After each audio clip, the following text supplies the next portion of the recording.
जसलीन, तू अपनी नूह नूं कुछ सिखाया कि नहीं? चाहे तेनू देख के कुछ भी नहीं सीखी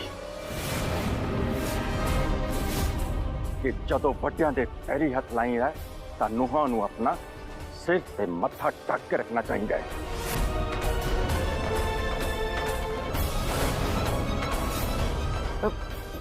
ओ भाई साहब, नहीं नहीं भाई साहब, जसलीन भाभी जी ने घर च सारिਆਂ ਨੂੰ ਚੰਗੀ ਮਾਤੀ ਦਿੱਤੀ है।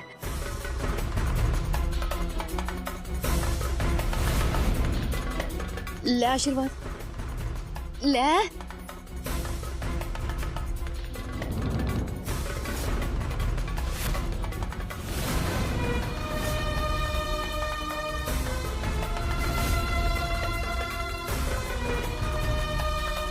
रूबी चाची, मैं तो ताया जी दे पैरी हाथ लाया, पर ताया जी ने आशीर्वाद नहीं दिता।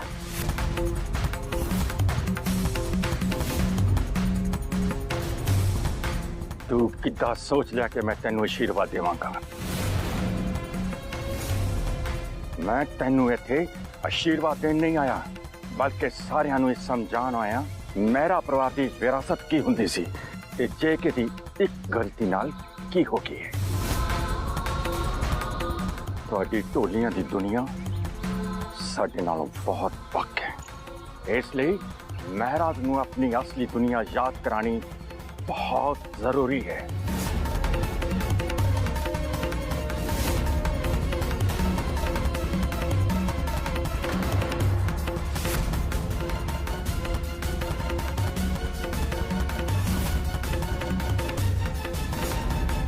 ओ दुनिया जिथे औरत नहीं आदमी प्रधान हुंदे ने,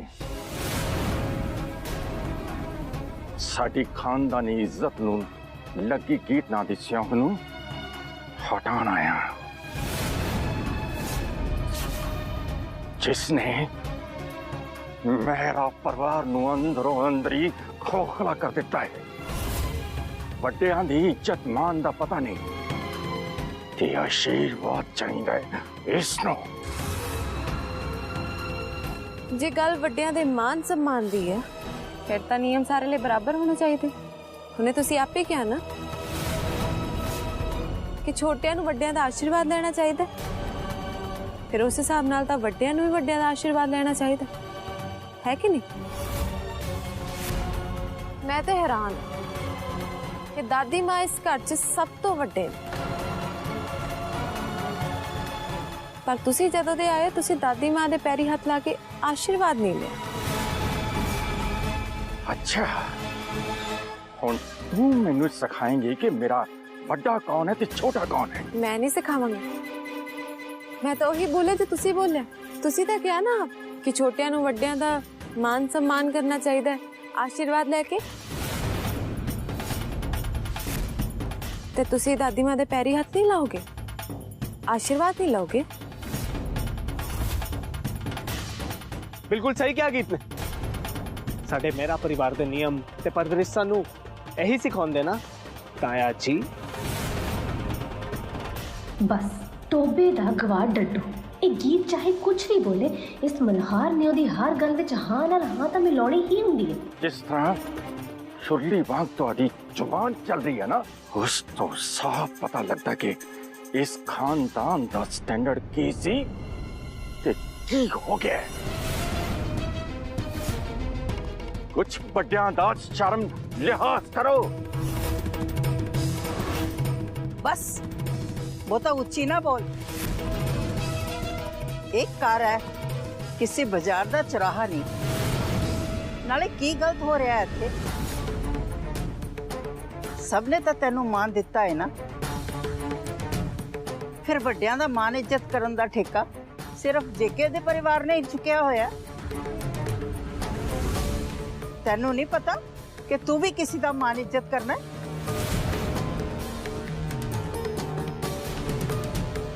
इज्जत मान उन्हां दा कीता जांदा है जो इसते लायक हो, पर तुसी तां दूर दूर तक इसते लायक नहीं। तो इन्हां दी मां दादी हो सकती है, मेरे लिए अज भी तुसी स्टेज ते नचन गाउन वाली शकुंतला मेहरा हो।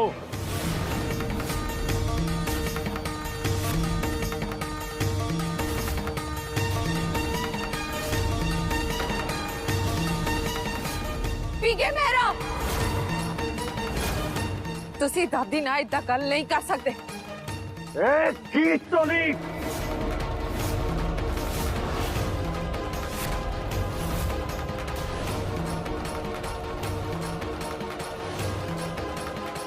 तेरी हिम्मत किस तरह हुई मेरा ना लैन दे। इस दुनिया च अज तक कोई जम्मिया नहीं जिसने पी के मेरा दा ना लिया होवे। अपनी औकात उचरे।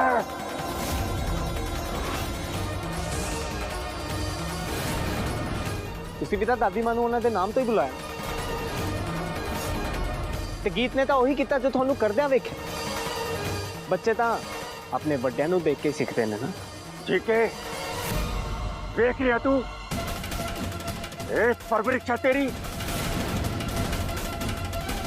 निम तो भी कौड़ी बोली बोलदा तेरा ये परिवार। इस विच जहर भरन वाला कोई होर नहीं तेरी दो कौड़ी दी नूंह ही टोली है।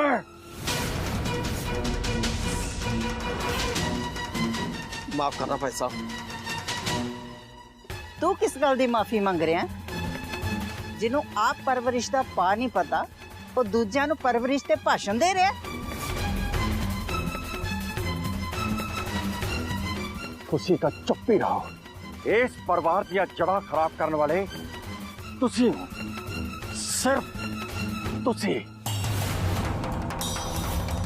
जदों तो पापा जी तुहानूं इस घर विच ब्याह के लिया सी उदों तो इस घर की हवा बदल गई है।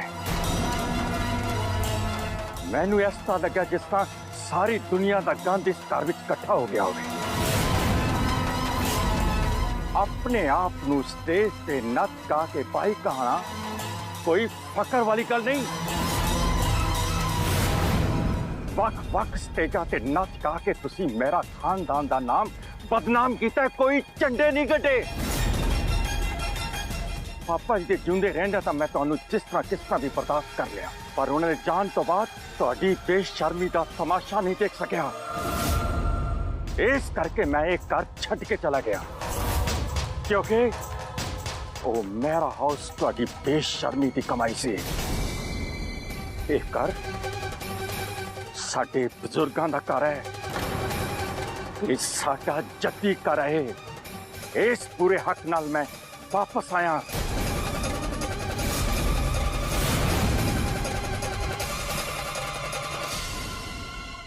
मैं इत्थे इस करके आया ताकि इस घर दे गंद नूं साफ कर सका ते अपने खानदान दे मान नूं पहला वांगू बढ़ा सका। इस घर दा पहला गंदा फैसला सी तुसी ते दूजा गंदा फैसला है एक टोली।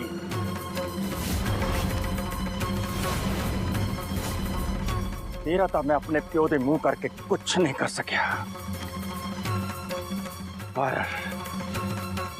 इस गीत टोली ना दे गंद नूं बाहर कट के इस घर दी सफाई जरूर करांगा। ये मेरा अपने आप नाल वादा है।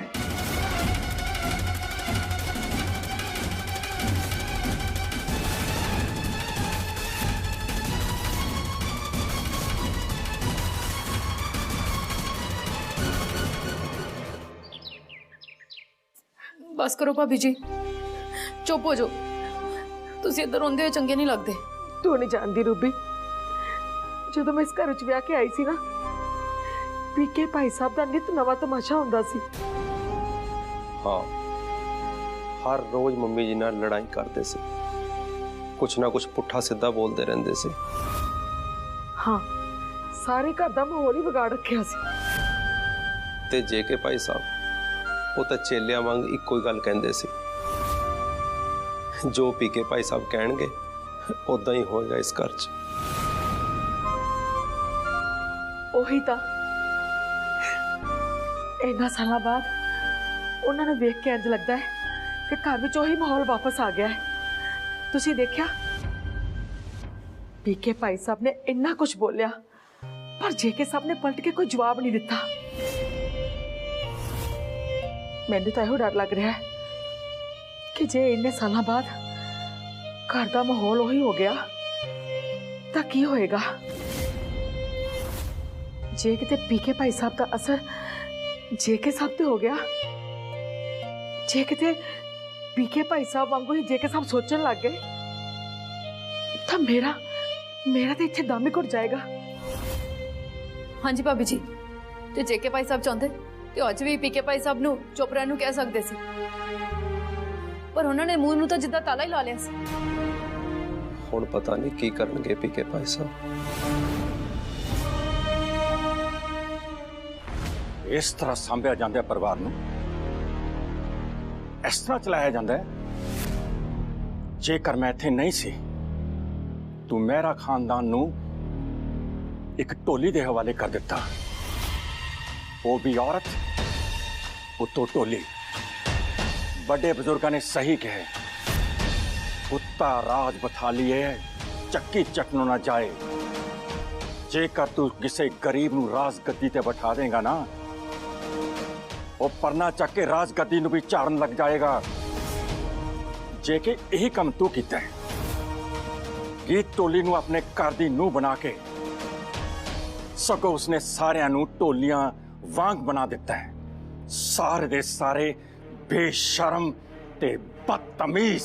नहीं भाई साहब, तुसी गलत समझ रहे हो। अच्छा, मैं हुण गलत कह रहा? मैं अन्ना मैं नहीं तू है, क्योंकि तेनू इस टोली वालों नीलाम की गई तेरे घर की इज्जत नजर नहीं आ रही। पर हुण मैं आ गया तुहाडे सब दियां अखां खोलन। मैं तुहानू दसांगा कि घर की मान इज्जत की हुंदी है। इस घर की कोई भी औरत इस घर तो बाहर कदम नहीं रखेगी ते ना ही मुंहों जवान बाहर निकलेगी। ताया जी, परिवार हिम्मत नाल सही राह ते चलता, हुकूमत नाल नहीं। परिवार नू अपना मन्निया जाता, ना कि कठपुतली बनाया जाता। बिल्कुल बड़े पापा, जे तुसी सोच रहे हो ना कि अपनी शक्ति वरत के तुसी साडे सारिਆਂ तो अपनी गल मनवा लोगे ते तुसी गलत सोच रहे हो, क्योंकि इस घर विच इदां दा कुछ नहीं होने वाला। इदां दे माहौल विच रहना तो औखा हो जाएगा ना पापा। देखो बड़े पापा, असी तुहानू गलत नहीं कह रहे, क्योंकि साडे पापा की सोच भी पहला इदां नहीं हुंदी सी। पर जदों तो गीत भाभी साडे घर विच आई है, उन्हें इस पुरानी सोच नू बदल दिता है, उन्हें बदल के एकदम नवा कर दिता है। उन्हें सानू सारिਆਂ ਨੂੰ दस्सिया कि प्यार का असली मतलब की हुंदा है, परिवार का आपस विच रहण नाल असली स्वाद की हुंदा है। सही क्या तान्या, असीं इदां दे साह कुटवे माहौल च नहीं रहना चाहते। असीं जिद्दां रह रहे बहुत खुश हाँ, सानू किसी भी तरह के बदलाव की लोड़ नहीं है। बस कल जमी किथे, अज होया ब्याह। ओए तू कल दा जमिया मेरे सामने जुबान चला रहे हैं। तेरी हिम्मत कितना हुई है ते तू जेके अपने बच्चों की करतूत ते कुछ बोलेगा कि नहीं, या फिर मुंह ते चेपी ला के खड़ा रहेगा? खानदानी परवरिश बंदियां नूं अनुशासन विच रहना सिखाउंदी है, ना कि बड्डियां नाल जवान लड़ना। खबरदार जी, अज तो बाद किसी ने मेरे सामने मुंह खोलिया था। क्यों की गलत क्या मल्हार जी ने? गुरां दी बाणी भी कहंदी है, बोलिए सच धर्म झूठ ना बोलिए। जो असल सच हुंदा है ना, उन्होंने किसी अगे बोलने लगे डरना नहीं चाहिए। ते सच यही है कि तुसी किसी तो जबरदस्ती अपनी इज्जत नहीं करवा सकते। इज्जत हमेशा दिल तो होंदी है। ते रही गल पापा जी दी, थोड़े च ते पापा जी च जमीन आसमान दा फर्क है। पापा जी ने समय दे नाल अपनी परिवार दी खुशियां दे खातर अपने आप को बदल लिया। थानू एक सलाह दवा, मेरी मनो तो तुसी भी अपने आप को बदल लो, थोड़े लिए ही चंगा होएगा।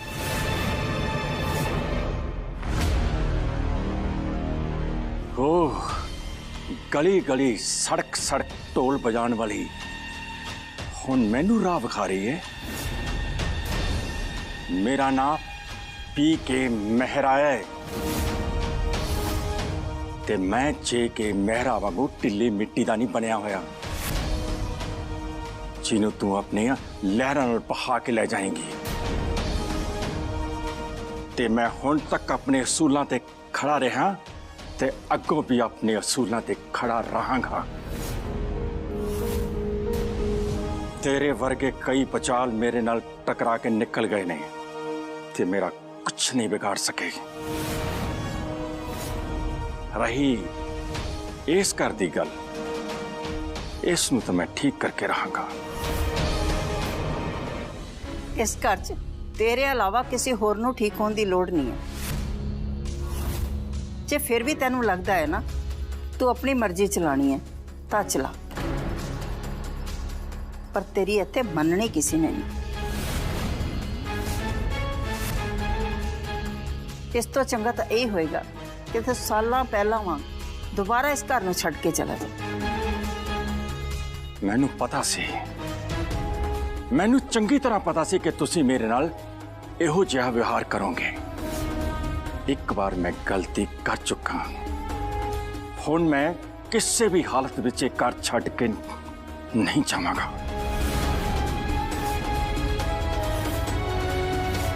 ये मेरे पुरखां दा घर है ते मेरा इत्थे रहण दा पूरा हक है। जे किसी ने भी मैनू इस घर तो बाहर कड्ढण दी कोशिश की तो इस घर दे विच वंड पेगी।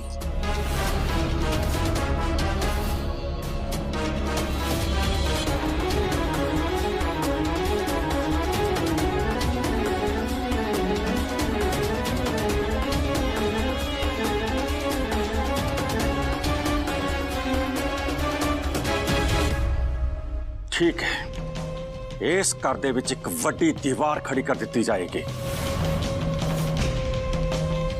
इस घर नूं दो हिस्सियां दे विच वंड दिता जाएगा। एक हिस्सा होएगा जे के मेहरा दा ते दूसरा हिस्सा होएगा पी के मेहरा दा, यानी के मेरा। सारी बरादरी दे विच थू थू होएगी कि शकुंतला मेहरा दी जिद ने मेहरा परिवार दे दो भरावां दे विच वंड पा दित्ती है। ते हुण दसो मैं इत्थे रहां कि जावां? बात आए जी, परिवार ते असूलों दी वड्डियां वड्डियां गल्लां करके तुसीं इस घर दी वंड बारे सोच भी किद्दां सकदे? ते जिस तरह तुसीं दादी मां नाल गल करके अपनी परवरिश दा नमूना पेश कर रहे हो वही तुहाडा सच है। ते जे वही तुहाडा सच है ना ताया जी, ते माफ करना, साडे चों कोई भी तुहाडे तो इहो जी सिक्ख्या नहीं लेना चाहता। चाहे जो मर्जी हो जाए, मैं इस घर च वंड नहीं पैन देंगी। मैं मेहरा साहब नूं, इस परिवार नूं हमेशा जोड़ के रखने का वादा किया सी, ते मैं इस वंड का इल्जाम अपने सिर कदे नहीं लवांगी, कदे नहीं। नहीं दादी मां, मैं इस घर दे टुकड़े नहीं होने देवांगी। असीं सारे इस घर च रवांगे ते वड्डे पापा जी तुसीं भी इस घर च ही रहोगे ते बिना वंड ते किसी दीवार तो। कीत, ताया जी ने तुहानूं इस घर दी इज्जत ते लग्या दाग के तुसीं फिर भी उन्हां दे नाल इस घर दे विच रहना चाहुंदे? हाँ जी गीत भाभी, ऐदां दी हिटलर पंथी थले रहना तो बहुत औखा है। कर लवांगे बर्दाश्त, सह लवांगे सब कुछ, पर इस घर च वंड नहीं होएगी, क्योंकि इस घर च कोई भी नहीं चाहेगा कि दादी माँ का दिता हुआ वादा दादा जी ने इस घर नूं जोड़ के रखन दा, वो वादा साडे करके टुटे। उदा भी तो हर घर दे विच वख-वख तरह के लोग होंदे ही ने। नमकदानी च मसालियां की तरह मसालियां का स्वाद भावें वख-वख हुंदा है, पर खाने का स्वाद तो उदों ही आंदा है जदों सारे मसाले इक्को ही सब्जी च पैण।